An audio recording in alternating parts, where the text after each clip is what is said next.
কৃষি শিক্ষা প্রথম পত্র দ্বিতীয় অধ্যায় এমসিকিউ সাজেশন দিচ্ছি আজকের এই ভিডিওতে। চলো শুরু করি। নিচের কোনটি অম্ল পছন্দকারী ফসল? সেটা হলো আনারস, অর্থাৎ অম্ল পছন্দকারী ফসল। পশম ও নিরপেক্ষ মাটির অম্লমান পিএইচ কত রাখতে হয়? 7। অম্লমান অনুসারে মাটিকে কয় ভাগে ভাগ করা হয়? 3 ভাগে। বাংলাদেশের কোন অঞ্চলের মাটি মূলত ক্ষারীয়? সেটা হলো উপকূলীয়। মাটি অম্ল হওয়ার জন্য দায়ী কোনটা? সেটা হলো ইউরিয়া। তারপরে মাটির অম্লত্ব প্রকাশের জন্য কি ইউজ করা হয়? ইএইচ। ওকে, ভুল করো না আবার, সরি পিএইচ হবে, এটা বলবো পিএইচ, বলে ফেলছি ইএইচ। কি হবে? পিএইচ। এরপরে দেখো পিএইচের যে স্কেল মানে মাত্রাটা কত, সেটা হলো 1 থেকে 14। নিচের কোনটি অধিক অম্লীয় মাটির অম্লমান প্রকাশ করে? 4.5। মাটির অম্লত্ব বাড়ে কোনটির কারণে? হাইড্রোজেনের কারণে। ক্ষারীয় মাটির বৈশিষ্ট্য নিচের কোনটি? সেটা হলো 15%-এর বেশি। নিচের কোনটি অম্লের প্রধান শিল্প? সেটা হলো গ্রানাইট। মৃত্তিকা দ্রবণের পিএইচটা কত হলে লিটমাস কাগজের রং অপরিবর্তিত থাকে? সেটা হলো 7। কোন অ্যাসিড বিয়োজিত এবং বাইকার্বন এবং হাইড্রোজেন আয়ন সৃষ্টি হয়? সেটা হলো কার্বনিক। অম্ল সহনশীল ফল কোনটি? এটা হলো চা।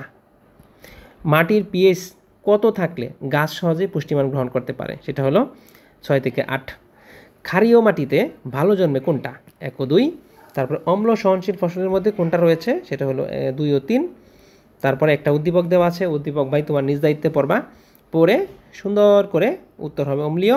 তারপরে 19-এর যে উত্তর সেটা হলো 4। আরেকটা উদ্দীপক দেওয়া আছে, উত্তরটা পড়বা, পড়ে যে 20 নম্বর যে কোয়েশ্চনটা আছে উত্তর হলো 1। তারপরে হলো উপযুক্ত যে মাটি সংশোধনের জন্য যেটা ইউজ করে সেটা কি? উত্তর হলো 2। তারপরে দেখো যে কৃষি সংশোধন, কৃষি জমিতে চুন ব্যবহার করা হয় কেন? অম্লত্ব সংশোধনে। তারপরে দইঞ্চা গাছে কোন ধরনের পুষ্টি? নাইট্রোজেন। তারপরে এই পাশে চলে আসি আমরা, যে অম্লীয় মাটি সংশোধনের উপায়টা কি? সবুজ সার। তারপর নিচের কোনটি অণুজীব সার? রাইবোজিয়াম। তারপরে অণুজীব সারের অণুজীব কীভাবে হয়ে থাকে? জীবিত।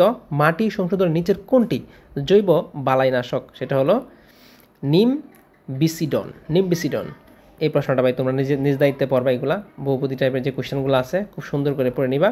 তারপরে উদ্দীপক দেওয়া আছে, উদ্দীপকটাও ভালো করে পড়বা। উত্তর হলো 4। ভিডিও স্ক্রল করে করে এগুলো পড়ে নিবা।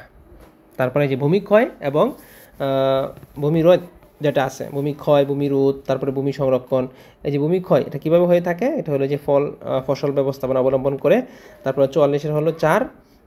তারপরে ওইদিকে আছে 45। বাংলাদেশের ভূমিক্ষয়ের অন্যতম কারণটা কি? সেটা হলো বৃষ্টিপাত। ভূমিক্ষয় রোধে করার উপায়টা কি? সেটা হলো মালচিং করা। ভূমিক্ষয়ের কারণ কোনটি? এই যে ভূমির ঢাল। নিচের কোনটি ভূমি সংরক্ষণের উপায়? সেটা হলো জৈব সার প্রয়োগ। ভূমিক্ষয় রোধ করা যায় কিভাবে? এটা হলো যে জমির আইল উঁচু করে এবং উৎপাদন ফসল করে। একটা উদ্দীপক দেওয়া আছে, মনোযোগ সহকারে পড়বে। তারপরে 50 নম্বর প্রশ্নটা পড়বে। তারপরে 51 নম্বর কোয়েশ্চনটা পড়বে, মাটির উর্বরতা উৎপাদন ক্ষমতা বৃদ্ধি, এই টপিক সম্পর্কে। দেখো মাটির বিভিন্ন প্রকারের পুষ্টি এবং উপাদানের সহজলভ্যতা কিসের উপর নির্ভর করে? সেটা হলো মাটির উর্বরতা। জমিতে লক্ষ্য করে দেখো এই জমির যে ব্যাপারটা আছে এখানে, এটার উত্তর হবে 4 সবগুলো। ওকে, আচ্ছা। এরপরের যে কোয়েশ্চনটা আছে মাটির উর্বরতা হ্রাসের যে কারণ, এটা পড়ে নেবে। তারপর একটা উদ্দীপক দেওয়া আছে, উদ্দীপকটা মনোযোগ সহকারে পড়ো, পড়ে তারপরে 55 এবং 56 প্রশ্নটা পড়বে। তারপরে সেচ ও নিকাশ, সেচের পানির কার্যকারিতা বৃদ্ধির উপায়টা কি? এটা হলো 3। পানি সেচের সবচেয়ে স্থায়ী এবং সহজ পদ্ধতি কোনটা? নালা। কোন সেচ পদ্ধতিতে ভূমিক্ষয় বেশি হয়ে থাকে? প্লাবন। জমিতে পানি সেচের প্রয়োজন হয় কেন? সেটা হলো 3। তারপরে ফল চাষের যে পদ্ধতি হয় সেটা কি? 1 ও 2। তারপরে বেসিন বা বৃত্তাকার সেচ পদ্ধতির ব্যাপারটা কি? নারিকেল এবং লিচু। উদ্দীপক দেওয়া আছে, উদ্দীপকটা মনোযোগ সহকারে পড়বে, পড়ে 63 নম্বর যে কোয়েশ্চন, এই কোয়েশ্চনটা পড়বে। তারপরে 64 এখানে বহুপদী দেওয়া আছে, এটা পড়বে। তারপরে যে SRI, এই পদ্ধতিতে গুচিতে কয়টি চারা থাকে? 1টি। AWD পদ্ধতির কারণটা কি? এটা হলো পানি এবং জ্বালানি সাশ্রয়। SRI পদ্ধতির কারণটা কি? AWD। তারপরে SRI পদ্ধতির কোন ফসলে দেওয়া হয়? সেটা হলো ধানের মধ্যে। SRI পদ্ধতির রোপণকৃত চারা কতগুলো থাকে? 12 দিন। SRI পদ্ধতিতে চারা রোপণের ক্ষেত্রে কোনটা অনুসরণ করতে হয়? সেটা হলো বর্গাকার। SRI যে পদ্ধতি থাকে সেই পদ্ধতির মধ্যে কি থাকে? এটা হলো অর্থাৎ ফসলের জীবনকাল বেশি হয় এবং কম মিথেন গ্যাস ব্যবহার করা, অর্থাৎ 2 ও 3। ওকে, SRI পদ্ধতি এগুলো ভাই তোমরা পড়বা। ওকে, এখানে একটা উদ্দীপক দেওয়া আছে, এই উদ্দীপক অনুযায়ী বলতেছে চিত্রে পদ্ধতিতে প্রতি গুছায় চারা রোপণ করতে হয়, সেটা হলো 1টি করে। এই যে এগুলা গুছা, যেগুলো আছে এগুলো প্রতিটা হলো এরকম করে গুছা দেওয়া আছে।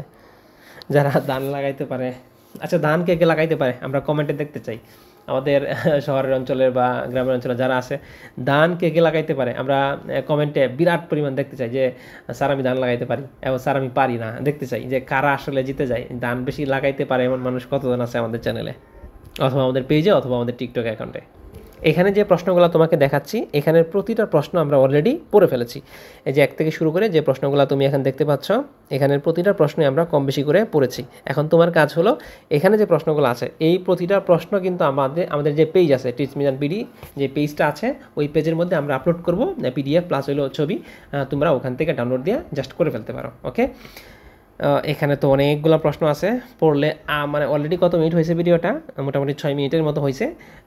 পড়লে হয়তো এটা 13 থেকে 14 মিনিট হয়ে যায় ভিডিওটা, যে কারণে আমি ভিডিওটা এখানে স্কিপ করব। তোমার কাজ হলো এখানে যে ছবিগুলো আছে প্রতিটা ছবি আমি আমাদের পেজে দিয়ে দিব, তোমার কাজ হলো ভাই ওখান থেকে দেখে পড়ে নেওয়া। ওকে, কেউ আবার মন খারাপ করো না, কেউ উল্টাপাল্টা কমেন্টও করো না যে স্যার আপনি দিতে চাইলেন দিলেন না বা ইত্যাদি। তুমি ওখানে যাও, ওখানে গিয়া দেখো সুন্দর করে আছে। আমি অনেক বেশি স্পিডে কথা বলতেছি, কারণ হলো যেহেতু সময় কম, সবগুলো ভিডিও আপলোড করতে হবে, এই জন্য আমি অনেক তাড়াতাড়ি কথা বলতেছি, এই হলো ব্যাপার। তো ধন্যবাদ সবাইকে এতক্ষণ আমাদের সাথে থাকার জন্য। এখানে যেগুলো আছে পিডিএফগুলো সবগুলো আমাদের পেজে তুমি পেয়ে যাবে ইনশাআল্লাহ। ধন্যবাদ সবাইকে।